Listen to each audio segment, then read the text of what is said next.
Dana is good with the media, and he has people that work his social media, but he's out of his realm when it comes to the level of Jake and Logan Paul when it comes to social media. Mm-hmm. Look, those guys are masters with social media. Dana's not a master with social media. Dana has people working for him that do his social media and stuff, and he puts things out there. But he's not in a position to go toe-to-toe with these two. You know, this is their world.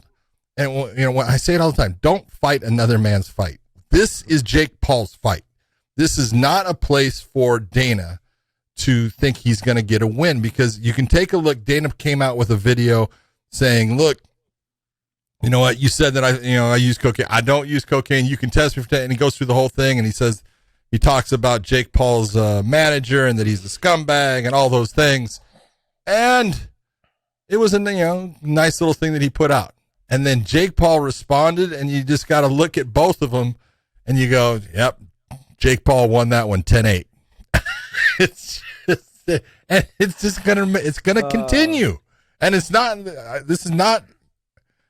I'm not on Jake Paul's team on this. I'm just telling you, I just don't think this is going to go well in this realm now. That I think Jake he's using Dana. He's smart with what he's doing, and he now has a target on him. He's going, and I think even at the end of it, he said something to the effect of, "Oh, hey, I'm not going anywhere. I'm staying here, motherfucker. I'm going to be here." But so I guess I look at it from more of a business point of view, where Dana is 100% correct. Like, if you think you can do it better, Jake, go start your own promotion. And what he said and what Dana said is absolutely true. Jake Paul, you didn't sell any pay-per-views. Like Masvidal, Nate, Nick, whoever else he has on his roster, they all sell more pay-per-views than him. Well, hold on. Okay. That was the conversation. How in the world have you made it to where I am now backing Jake Paul? I'm serious. For some reason, I'm backing Dana, and everyone knows that Dana and I don't get along. This is great. This is great. But it's a matter of, yes, his last fight with Woodley, which was a put-together fight in a week, didn't do real well. But his other ones have done fairly well. Yeah. Now, they haven't done some of the numbers that they've said, but still, they've done fairly well. Yeah. And so he has sold pay-per-views. And there's times, you can sit there and say anything about any fighter. There's ups and downs. The only guy that consistently puts big numbers out there, it's Conor. Conor puts big numbers on the pay-per-view. That hasn't changed. Yeah. But everyone goes up and down on specific fights. Now, I agree that Jake on his last fight with Woodley, it was bad. As far as the numbers that were reported and stuff, it's, somewhere in the 100,000 at the most. Really? I heard it was less. It was like 65. Well, they were saying 65, but I've heard it's more like in the low 100,000. But whatever it is, it is. It's still not what, they expected. And, but you got to look at it though, too, John. I'm going to take your side on that portion of it, is that the fans had already seen that fight. Yeah. And the first fight wasn't that great. No. I mean, they missed out on the knockout on the second one, but the first fight, it wasn't phenomenal. It wasn't a great fight. It was a lackluster fight on both parties. Yeah. But my point though is the reason why when I'm talking about Dana, I'm saying he made a very valid point.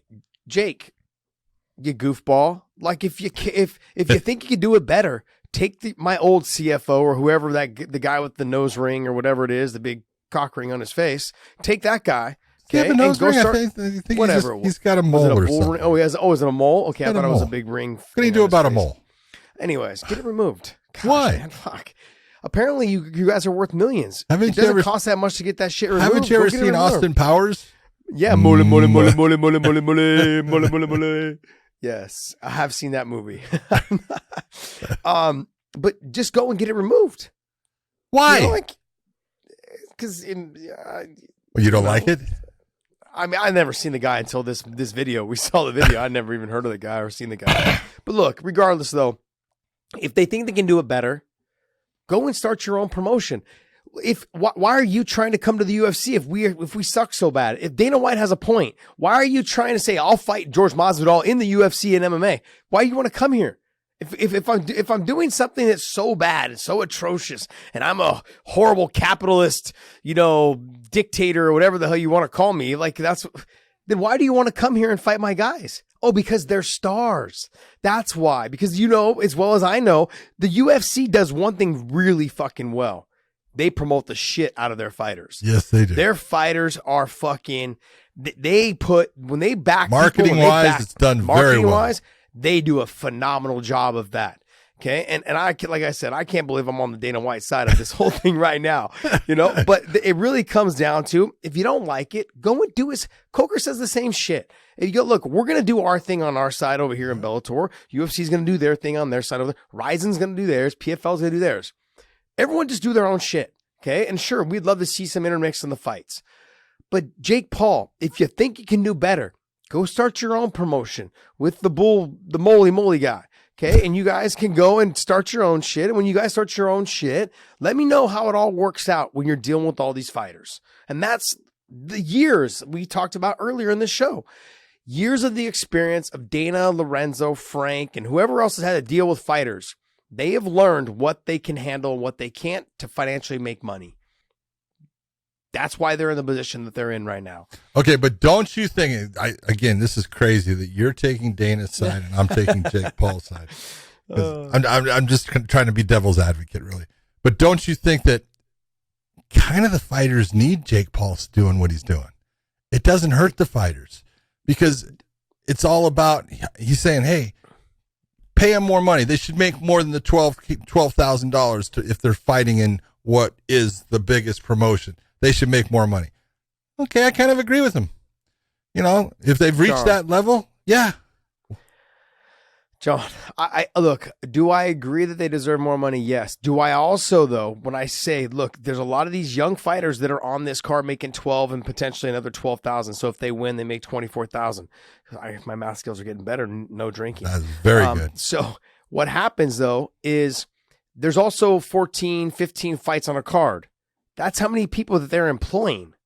That's how many fighters that are actually able to fight and actually pay their rent or their mortgage or whatever in wherever state they fucking live or whatever country they live in.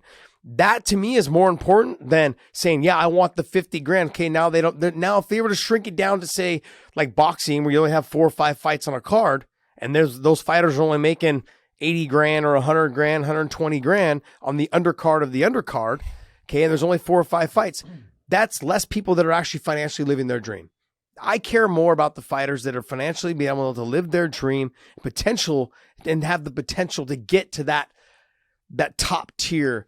So you're going to tell me that if the UFC was paying $50,000, so 25 and 25, we'll say, okay? Mm-hmm.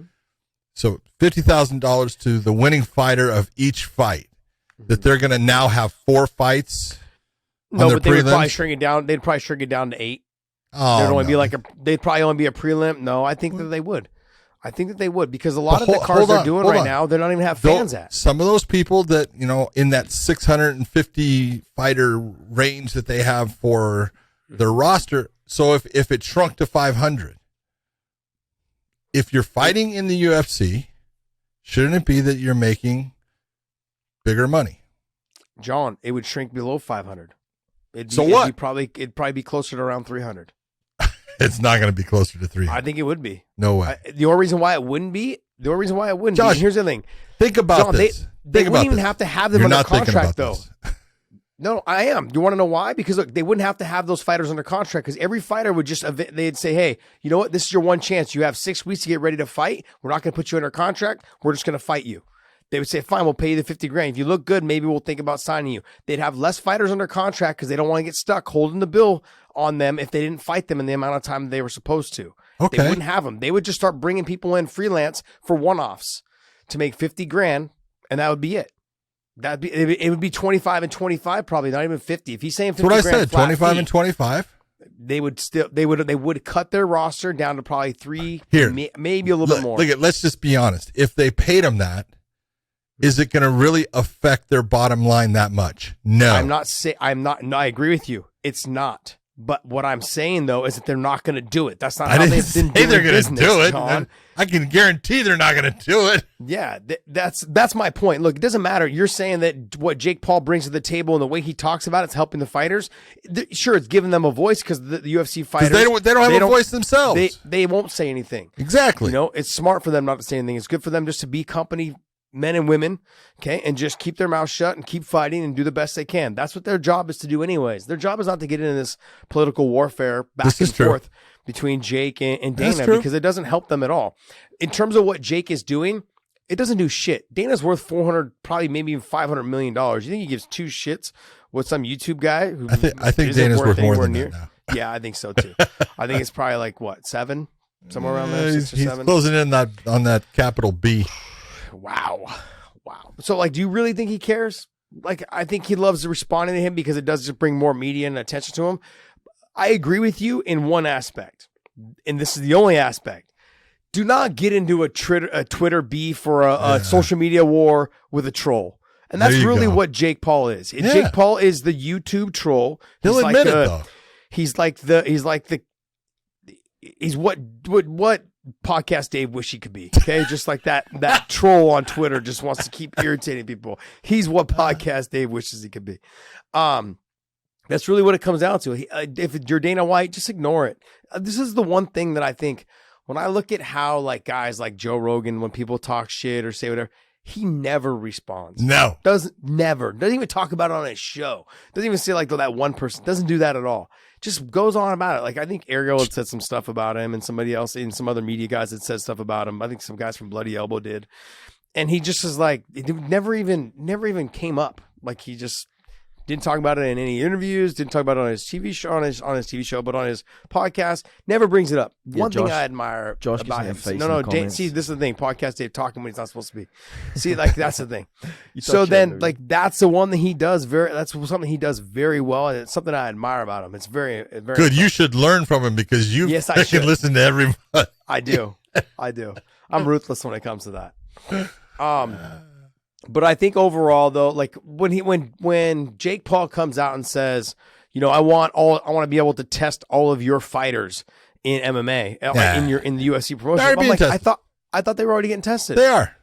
Yeah, so that's it's like I don't think does he understand what he's saying? He's like you said, he's a troll. He's doing a good job at trolling at him. He's gonna keep this action alive. You know, he's gonna keep trying to get under his skin. But I go back to why do you want to go to the UFC if Dana White's doing such a shitty job? He doesn't want to go to the UFC. He doesn't want to go to the UFC at all. No, he's just putting out these horrible what are they called?